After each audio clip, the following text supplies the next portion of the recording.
Assalamualaikum warahmatullahi wabarakatuh.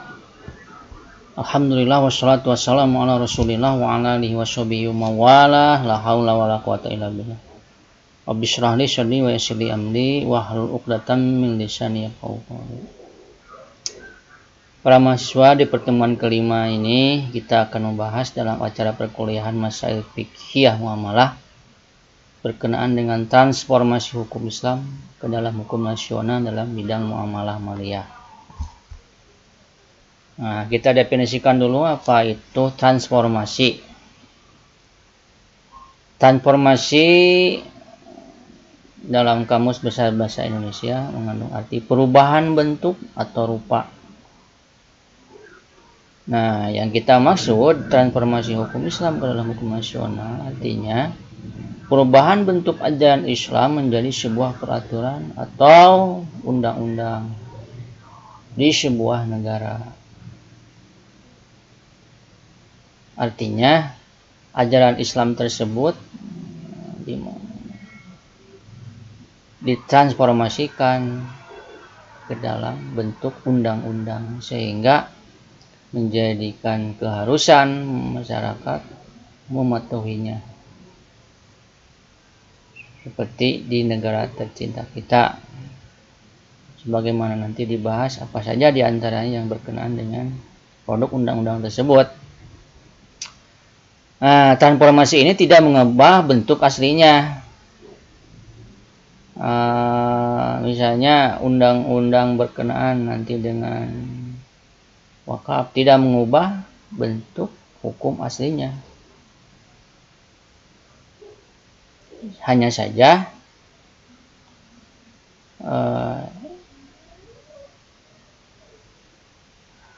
ditransformasikan undang-undang aturan tersebut ke dalam sebuah undang-undang. Sama sekali tidak mengubah bentuk aslinya atau aturan-aturan dalam fikih Islam atau hukum Islam tersebut. Apa saja transformasi dalam bentuk undang-undang untuk khusus muamalah maliyah? Di antaranya Undang-Undang Nomor 41 Tahun 2004 tentang wakaf. Nah, ini wakaf ini diatur bagaimana wakaf menurut fikih Islam yang tertuang dalam kitab berbagai kitab baik kalangan Hanafiyah, Malikiyah, Syafi'iyah, Hambaliyah. Wakaf ini ditransformasikan ke dalam bentuk undang-undang sehingga masyarakat harus mematuhinya. Ini undang-undang wakaf ini undang-undang yang terakhir. Sebelumnya kan ada peraturan pemerintah tahun 1977 wakaf tanah milik. Kemudian ada KHI tentang benda harta wakaf. Nah, ini undang-undang dijadikan undang-undang wakaf tersebut, yaitu Undang-Undang Nomor 41 Tahun 2004 tentang wakaf. Kemudian Undang-Undang Nomor 40 Tahun 2008 tentang perbankan syariah. Ini diatur mengenai perbankan syariah melalui undang-undang ini. Lalu Undang-Undang Nomor 50 Tahun 2008 tentang peradilan agama. Maksudnya dalam peradilan agama ini tidak hanya yang diatur tentang pernikahan, talak cerai di dalamnya, juga diatur mengenai hukum ekonomi syariah, termasuk wakaf tadi, termasuk masalah ekonomi syariah lainnya. Dengan adanya undang-undang ini, pengadilan agama berhak memutuskan masalah hukum ekonomi syariah. Kemudian Undang-Undang Nomor 40 Tahun 2004 tentang asuransi syariah, ini ada juga. Nah, di antaranya ini yang termasuk transformasi ke dalam bentuk undang-undang, transformasi hukum Islam ke dalam bentuk undang-undang. Sebetulnya masih banyak, ada undang-undang tentang zakat dan lain sebagainya. Secara spesifik yang berkaitan, di antaranya berkaitan dengan muamalah maliyah. Ini yang telah disebutkan tadi. Apa saja yang termasuk manfaat transformasi?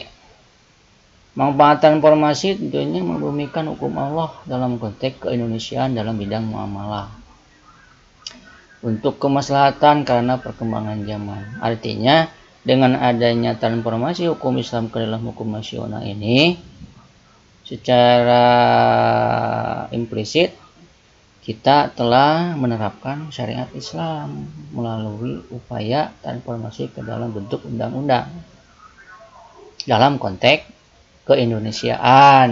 Nah, untuk apa undang-undang? Untuk apa ditransformasikan? Untuk kemaslahatan umat sesuai perkembangan zaman.